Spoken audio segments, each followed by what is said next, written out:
कृष्ण कन्हैया लाल की जय। श्री कृष्ण वंदे जगत गुरु। मित्रों, मारी यूट्यूब चैनल श्रीमद भगवद गीता 9 में आप सौનું સ્વાગત છે। સૌ પ્રથમ મિત્રો, આપણે પૂર્ણ પુરુષોત્તમ અને શ્રીમદ ભગવદ ગીતાના પ્રવક્તા ભગવાન શ્રી કૃષ્ણ અને એમની વાણી ગીતા જ્ઞાન એટલે કે માં ભગવતી ગીતાજીની પ્રથમ પ્રાર્થના કરી ગીતા ગ્રંથની શરૂઆત કરીએ।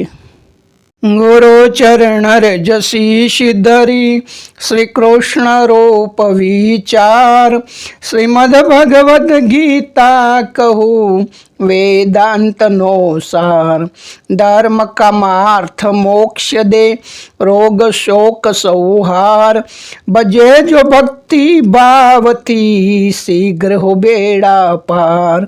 बजे जो भक्ति भावती शीघ्र हो बेड़ा पार।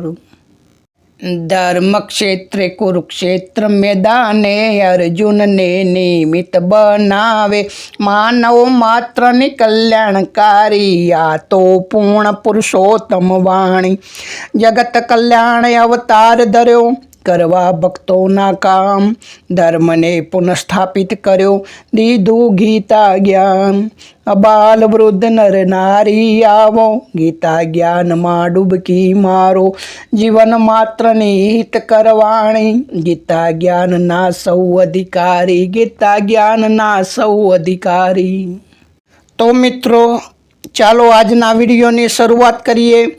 આજના વિડીયોનો વિષય છે શ્રીમદ ભગવદ્ ગીતા અધ્યાય 1 અર્જુન વિષાદ યોગ, શ્લોક નંબર 28 થી 47 સુધી। મિત્રો, આપણે આગળના વિડીયોમાં શ્લોક 27 સુધી જોઈ ગયા કે અર્જુન ભગવાન શ્રી કૃષ્ણ જે અર્જુનના રથના સારથી બનેલા છે તેમને આદેશ આપીને કહે છે કે મારો રથ બે સેનાની વચ્ચે લઈ જાઓ, જોથી હું મારા સામે અને મારા પક્ષમાં લડવા માટે એકઠા થયેલા મારા સ્વજનોને, મિત્રોને, ભાઈઓને, સગા સંબંધીઓને જોઉં। તો મિત્રો, આ આદેશના પાલનના અર્થ નિમિત્તે સારથી બનેલા ભગવાન શ્રી કૃષ્ણ અર્જુનના રથને સેનાની મધ્યમાં લઈ જઈ ભીષ્મ પિતામહ, દ્રોણાચાર્ય અને બીજા અસંખ્ય યોદ્ધાઓના વચમાં સામે જોઈ શકે તે રીતે ઊભો રાખીને ટકોર કરી કે હે અર્જુન, તારા સામે લડવા આવેલા કૌરવોને તું જો। ટકોરનો અર્થ એ હતો કે આ અધર્મીઓ છે, વારંવાર તારી સાથે અધર્મ કરવા છતાં વારંવાર તું ક્ષત્રિય છે, તે વારંવાર યુદ્ધ કર્યું છે, તો પણ ખરા ટાઈમે યુદ્ધ શરૂ થઈ ગયું છે અને તું હવે જોવાની વાત કરે છે, તો આ યોગ્ય નથી, એવી ટકોર હતી। હવે મિત્રો 28મા શ્લોકથી શરૂ કરીએ કે અર્જુન ઉપસ્થિત સગળા બંધવોને એ કુંતી પુત્ર અર્જુન અત્યંત કરુણાથી ઘેરાઈને વિષાદ કરતા આ વચનો બોલ્યા। તો આ અધ્યાયનું નામ જ વિષાદ યોગ છે, કારણ કે અર્જુનને વિષાદ થયો છે। મારું અને તારું જો આવે છે તો જ વિષાદ થાય છે। શ્રી કૃષ્ણના જીવનમાં કદી વિષાદ થયો નથી। વિકટ પરિસ્થિતિમાં પણ તેમની મોરલી વાગે જાય છે। તે સતત હર્ષિત, પુલકિત, આનંદિત રહે છે। જ્યારે વારંવાર મુશ્કેલીમાં અર્જુન વિષાદથી ઘેરાઈ જાય છે। આ એક જીવ અને પરમાત્મા બંનેનો તફાવત અહીંયા નજરે પડે છે। 28 અને 29મા શ્લોકમાં અર્જુન કહે છે કે હે કૃષ્ણ, યુદ્ધ ક્ષેત્રમાં ઊભા થયેલા યુદ્ધ કરવા ઈચ્છતા આ સ્વજન સમુદાયને જોઈને મારા અંગો શિથિલ થઈ જાય છે, મોં સુકાઈ જાય છે તથા મારા શરીરમાં કંપ અને રોમાંચ થાય છે। મિત્રો, આપણે જોયું જ હશે કે શરીરના આવેગો કામ, ક્રોધ, લોભ, મોહ, મદ, મચ્છર, આ જે 6 આવેગો છે, આવેગો જ્યારે શરીર ઉપર આક્રમણ કરે છે ત્યારે જે અષ્ટ સાત્વિક ભાવો શરીરની અંદર ઉત્પન્ન થાય છે, જે કુદરતી હોય છે, જે માણસના કાબૂમાં હોતા નથી, એવું જ અર્જુનની સાથે થયું કે તેનું સ્વજનો સમુદાયને જોઈ તેના અંગો શિથિલ થઈ ગયા, મોં સુકાઈ ગયું, શરીરમાં કંપ અને રોમાંચ થાય છે। શ્લોક નંબર 30, હાથમાંથી ગોંડી સરી રહ્યું છે, ચામડી પણ બળી રહી છે, તથા મારું મન જાણે કે ભમે છે, માટે હું ઊભો રહેવા પણ અસમર્થ છું, એટલે કે સમર્થ નથી. શ્લોક નંબર 31, અર્જુન કહે છે કે હે કેશવ, હું તો આ લક્ષણો પણ અવળા જોઉં છું અને યુદ્ધમાં સ્વજનોને મારીને કલ્યાણ પણ નથી જોતો. મિત્રો, જ્યારે શરીરમાં આવેગોનું આક્રમણ થાય છે, કામ, ક્રોધ, લોભ, મોહ, ત્યારે બુદ્ધિ કુંઠિત થઈ જાય છે, ત્યારે માણસ શું ભોગે છે એ પણ ખબર પડતી નથી. તો અર્જુનના અંદર પણ એ લક્ષણો જ આવે છે કે હું યુદ્ધમાં મારા સ્વજનોને મારીને કલ્યાણ નથી ઈચ્છતો. શ્લોક નંબર 32, કે હે કૃષ્ણ, હું ન તો વિજય ઈચ્છું છું, ન તો રાજ્ય કે ન સુખ, પણ હે ગોવિંદ, અમારા આવા રાજનું શું અર્થ, શું પ્રયોજન, આવા ભોગો અને જીવનનું પણ અમને શું લાભ.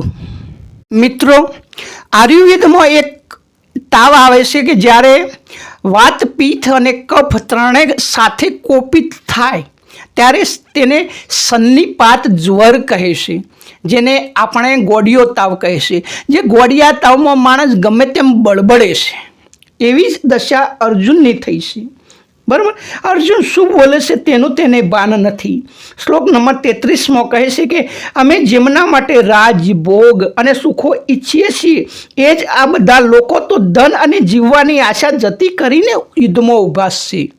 મિત્રો, મોટાભાગના ઝઘડા કે યુદ્ધ રાજ, ભોગ અને સુખ માટે જ થાય છે. તો અર્જુન એ કહેવા માગે છે કે અમે જે ઈચ્છીએ છીએ એના માટે તો સામે લોકો પોતાની જીવવાની આશા છોડીને અમારી સામે લડવા તૈયાર છે. સાથે સાથે એ પણ કહે છે કે હે મારા ગુરુજનો છે, વડીલો છે, પુત્રો છે, દાદાઓ છે, મામાઓ છે, સસરાઓ છે, પૌત્રો છે, શાળાઓ છે, બીજા ઘણા અસંખ્ય સંબંધીઓ છે. મિત્રો, જો હકની લડાઈ હોય, જો સ્વમાનની લડાઈ હોય, જો ધર્મની લડાઈ હોય, તો આ બધું જોવામાં આવતું નથી કે સામો વ્યક્તિ કોણ છે. ફક્ત એટલું જ જોવામાં આવે છે કે સામો અધર્મી છે. તો અધર્મી સામે યુદ્ધ કરવામાં કોઈ વધો નથી. પરંતુ અહીંયા અર્જુન શ્લોક નંબર 35 કહે છે કે હે મધુસૂદન, હું હણાય સતો પણ જો આ ત્રણેય લોકનું રાજ્ય મેળવવા માટે પણ આ બધાને હું હણવા નથી ઈચ્છતો, તો પછી પૃથ્વી માટે તો શું કહેવું. અર્જુન એ કહેવા માગે છે કે જો ત્રિલોકનું રાજ્ય પણ મને મળે, સ્વર્ગ, પૃથ્વી અને પાતાળ, તો પણ હું લડવા નથી માગતો. તો આ પૃથ્વી માટે તો મારે શા માટે લડવું જોઈએ. શ્લોક નંબર 36 અર્જુન વધુ પડતો આગળ વધીને કહે છે કે ધૃતરાષ્ટ્રના પુત્રોને હણીને અમને કયો આનંદ મળશે. આ આતતાઈઓને એટલે કે અધર્મીઓને હણીને તો અમને પાપ જ લાગશે ને. એટલે મિત્રો, સમજવા જઈએ તો ધર્મ શું છે અને અધર્મ શું છે, કર્મ શું છે અને અકર્મ શું છે, આ તો મોટા મોટા વિદ્વાનો અને પંડિતો પણ થાપ ખાઈ ગયા છે. તો બિચારા અર્જુનનો શું દોષ. શ્લોક નંબર 37 અર્જુન કહે છે કે હે માધવ, પોતાના જ બાંધવ ધૃતરાષ્ટ્ર પુત્રોને હણવા માટે અમે યોગ્ય નથી અને પોતાના જ સ્વજનોને હણીને અમે કેમ સુખી થઈશું.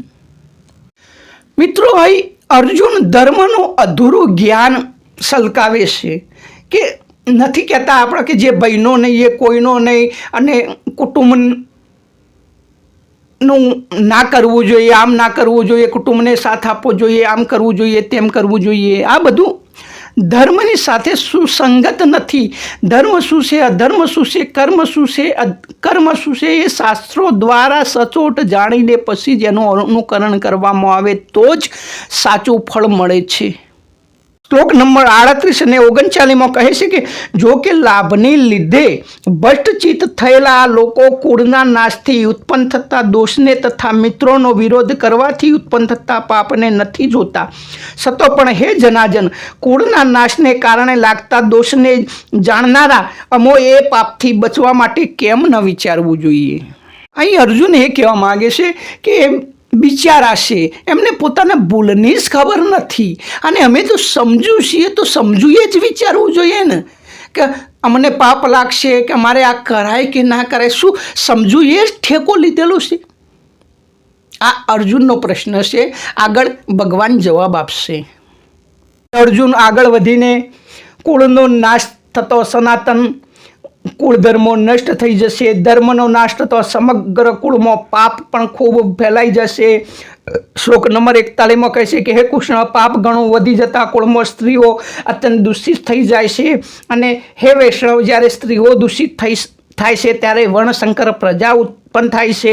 શ્લોક નંબર 42 કહે છે કે શંકર સંતતિ કુળના હણનારાઓને અન્ય કુળને નરકમાં લઈ જવા માટે જ હોય છે. પિંડ અને તર્પણ ક્રિયાથી વંચિત એમના પિતૃઓ પણ અધોગતિ પામે છે. શ્લોક નંબર 43 કહે છે કે આ વર્ણશંકર દોષોથી કુળ ગાતીઓ જ સનાતન કુળ ધર્મો અને જાતિ ધર્મો સમૂળ નષ્ટ થઈ જાય છે. શ્લોક નંબર 44 કહે છે કે એટલું જ નહીં, હે જનાર્દન, જેમના કુળ ધર્મો સમૂળ નષ્ટ થઈ ગયા હોય એવા મનુષ્યોનો અનિશ્ચિત કાળ સુધી નરકમાં વાસ થાય છે. એમ અમે સોભળતા આવ્યા છીએ. શ્લોક નંબર 45 કહે છે કે અરે રે, ઘણા દુઃખની વાત છે કે અમે બુદ્ધિમાન હોવા છતાં પણ એવું મોટું પાપ કરવા તત્પર થયા છીએ કે રાજ્ય અને સુખના લોભે સ્વજનોને હણવા તૈયાર થયા છીએ. શ્લોક નંબર 46 એ કરતાં પણ શસ્ત્ર રહિત અને સામનો ન કરનારા એવા જો મને હાથમાં શસ્ત્ર લીધેલા ધૃતરાષ્ટ્રના પુત્રો રણમાં હણી નાખે તો પણ એ મરવું પણ મારા માટે વધુ કલ્યાણકારક છે.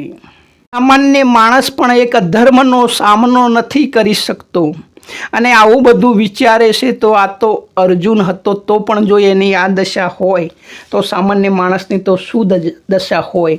આવી રીતે સંજય કહે છે કે હે ધૃતરાષ્ટ્ર, રણભૂમિમાં શોકથી ઉદ્વિગ મનનો અર્જુન આમ કહીને બાણ સહિત ધનુષ્ય તજીને રથના પાછળના ભાગમાં બેસી ગયો.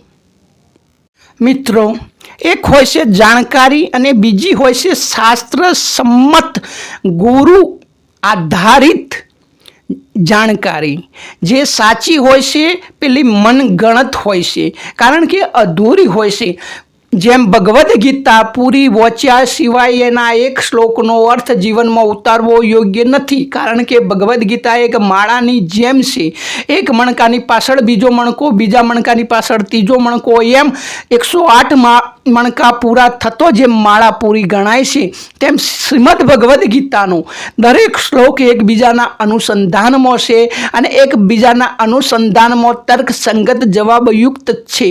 એટલા માટે એક શ્લોકનો અર્થ કરવાથી જેમ અર્જુને કર્યું કે આવું થાય ને આવું થાય, પાપ લાગે ને આ થાય ને તેમ થાય, કુળ નષ્ટ થાય, આમ થાય, તો ધર્મ સંગત ભગવાન શું જવાબ આપે છે. હવેથી એક શ્લોક લઈ આપણે વિસ્તારથી સત્સંગ કરીશું. મજા આવશે, જોડાયેલા રહેજો.